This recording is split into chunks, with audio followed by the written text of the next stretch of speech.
Many times people have kind of discounted Roger, think, well, he's had his time, he's probably not going to win another Grand Slam, and here he is knocking on the door of getting back to world number one, and I'm sure with another Grand Slam in him.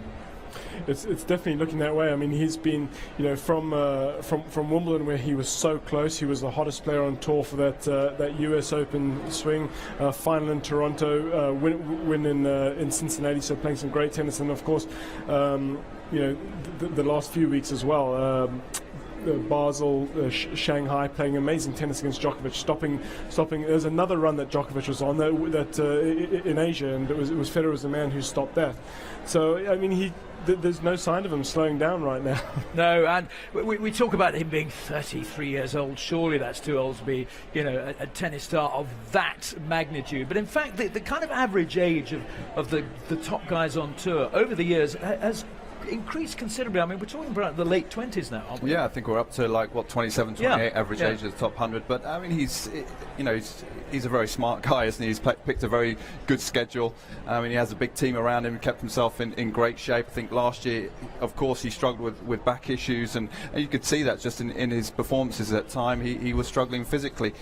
Change of racket, I think, I don't think necessarily it's given him more power, but it's certainly given him the confidence that against the very best players that his equipment, he doesn't feel is going to let him down, and it's just been a great year, I think, for him. What difference does a larger head bring? Because he tried it once before, I think, and then went back to his original one, and then came back and got this one. And now it's actually quite a difficult time for him to change. I think it was midway through last year he started kind of playing a couple of tournaments after Wimbledon just to try the racket out, but it's quite hard to do that because you're obviously trying to compete, you're trying to win, but you're also trying new equipment, so that can be a bit tricky. So at the end of last year, I think he gave himself a fair amount of time just to get used to a larger frame, which gives him just a bigger sweet spot, basically. I don't know if he changed the weights or anything like that on his racket, but the sweet spot is going to be bigger.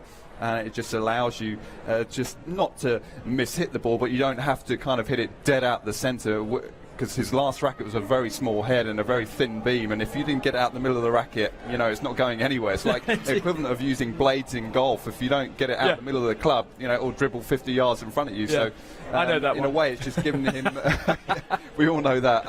I suppose it's just given him that a little bit of leeway there.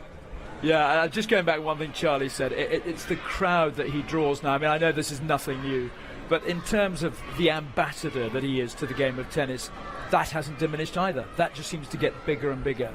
And the legend that is Roger just grows and grows. Yeah, you're absolutely right, and it's a great word to use, the ambassador. He is such a great ambassador for the sport of tennis, and he delivers at every opportunity, every question is asked of him, whether it be a match out here, whether it be the build-up and all the media, whether it be giving time for the fans. He just gives it every opportunity. He's an absolute class act and a real good ambassador for the sport of tennis. Yeah, indeed.